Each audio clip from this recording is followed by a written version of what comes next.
Hey, how's it going, everyone?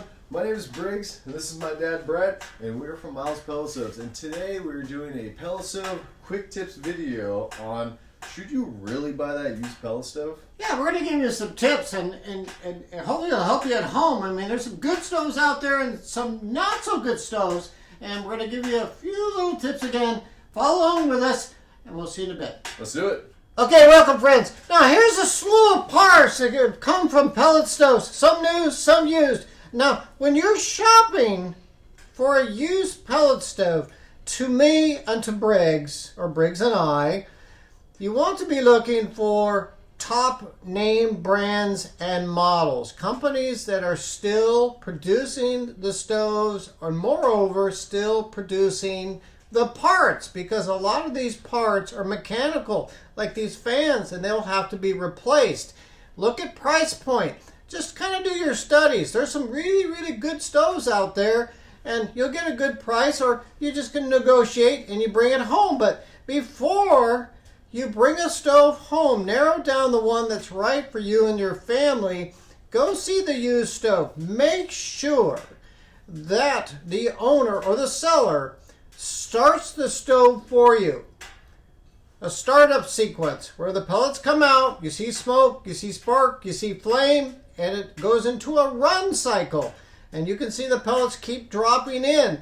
And then during the run cycle, you will also have the convection room air fans like these will turn on and blow warm air out towards you. And that's the run cycle. And then at the end, have the seller shut down the stove and make sure that it cools down, all the fans shut down, and the whole process is complete. And you know it's a good stove. But if you hear, like this is a fan, convection fan, that's a squirrel cage, and here's kind of like a snail. This one here kind of moves. This is brand new. This one here doesn't move.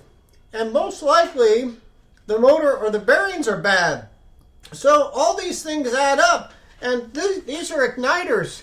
If the fire doesn't start, you most likely need an igniter. This is an auger motor.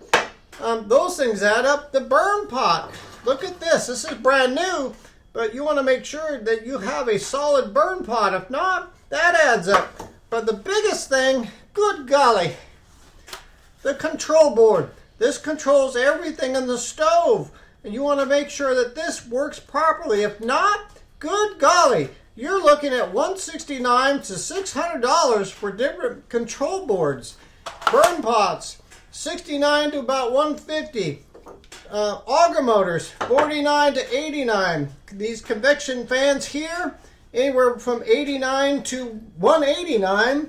Your exhaust fan here, they range $69 to $200. So you can see how important it is to have the seller do a startup, a run, and a shutdown, and also make sure that that company is still in business and or the replacement parts are still available.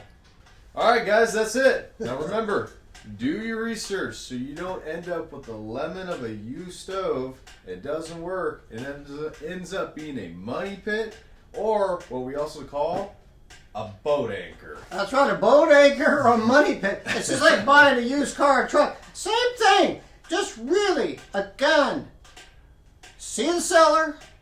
Make sure that he or she does a start, run, and a shutdown cycle, and make sure that that company that produces that stove is still in business, or the parts are still readily available on the internet or your local store.